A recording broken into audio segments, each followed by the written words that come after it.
તો નમસ્કાર દર્શક મિત્રો, દેશ દુનિયા અને ગુજરાતના તાજા મહત્વના અને માહિતીલક્ષી સમાચારમાં આપનું સ્વાગત છે। દર્શક મિત્રો, દેશ અને વિદેશમાં ઘટતી અવનવી ઘટનાઓની માહિતી તેમજ રાજકારણને લગતા અને ખાસ કરીને ખેડૂત મિત્રોને લગતા સમાચારોની અપડેટ સૌથી પહેલા મેળવવા માટે અમારી ટ્રેન્ડિંગ ગુજરાત યુટ્યુબ ચેનલને અત્યારે સબસ્ક્રાઇબ કરી લેજો અને બાજુમાં આપેલા ઘંટડીના નિશાનને પણ પ્રેસ કરી દેજો, જેથી અમારા અવનવા વિડીયોની અપડેટ સૌથી પહેલાં તમારા સુધી પહોંચી જાય।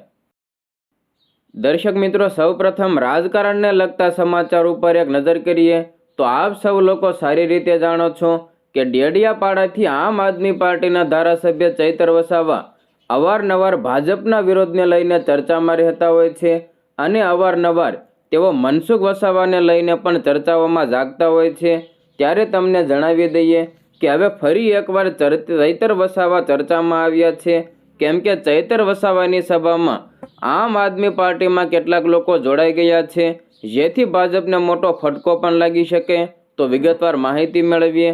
મિત્રો, ગુજરાતમાં હાલ આમ આદમી પાર્ટી ફરી એકવાર એક્ટિવ મોડમાં જોવા મળી છે અને તેમાં પણ ખાસ કરીને ડેડિયાપાડાના ધારાસભ્ય અને યુવા આદિવાસી નેતા ચૈતર વસાવા સતત અલગ અલગ સભાઓ કરીને અને સતત લોકોની વચ્ચે પહોંચી રહ્યા છે, આમ આદમી પાર્ટીમાં લોકોને જોડી રહ્યા છે અને ગઈકાલે ફરી એકવાર તેમણે નિઝરમાં આમ આદમી સભાનું આયોજન કર્યું હતું અને આ સભામાં મોટી સંખ્યામાં લોકો આમ આદમી પાર્ટીમાં જોડાયા પણ ખરા।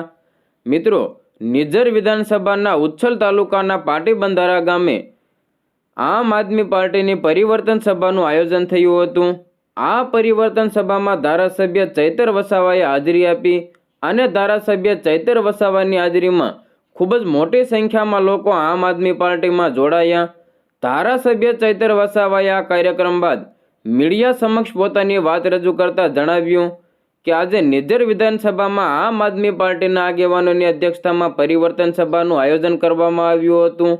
વધુમાં તેમણે એમ પણ કહ્યું કે અહીંયા પાટીબંધારાની આસપાસના વિસ્તારના વડીલો, યુવાનો અને માતા બહેનો, સરકારી આગેવાનો, નિવૃત્ત કર્મચારીઓ સહિત અનેક લોકો આજે આમ આદમી પાર્ટીમાં જોડાયા છે।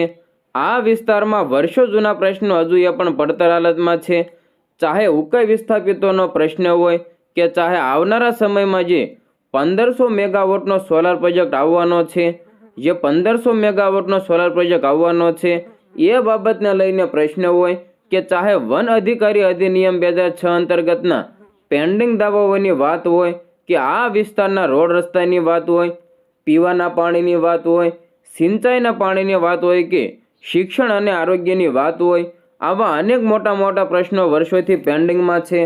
વધુમાં ધારાસભ્ય ચૈતર વસાવાએ એમ પણ કહ્યું કે 30 વર્ષથી ભાજપનું એકહથ્થું શાસન ચાલી રહ્યું છે, છતાં પણ પ્રજાની આટલી બધી સમસ્યાઓનું નિરાકરણ નથી આવતું।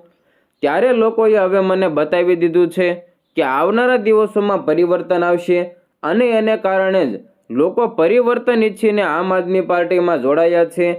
આજે આમ આદમી પાર્ટીમાં જોડાનારા તમામ લોકોને અમે આવકારીએ છીએ। આ તમામ લોકો સાથે મળીને આવનારા સમયમાં જે તાલુકા પંચાયત, જિલ્લા પંચાયત, નગરપાલિકાની જે ચૂંટણી આવવાની છે તેમાં આમ આદમી પાર્ટી એકજૂટ થઈને સ્વતંત્ર રીતે એકલા હાથે ચૂંટણી લડશે।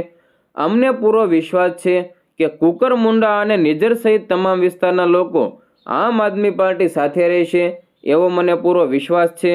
આ તમામ લોકો હવે આમ આદમી પાર્ટીને સત્તામાં લાવવાનું કામ કરશે। આ ચૂંટણી અમારા વતી જનતા લડશે અને અમારા ઉમેદવારોને જીત અપાવશે, એવી અમને પૂરી ખાતરી છે।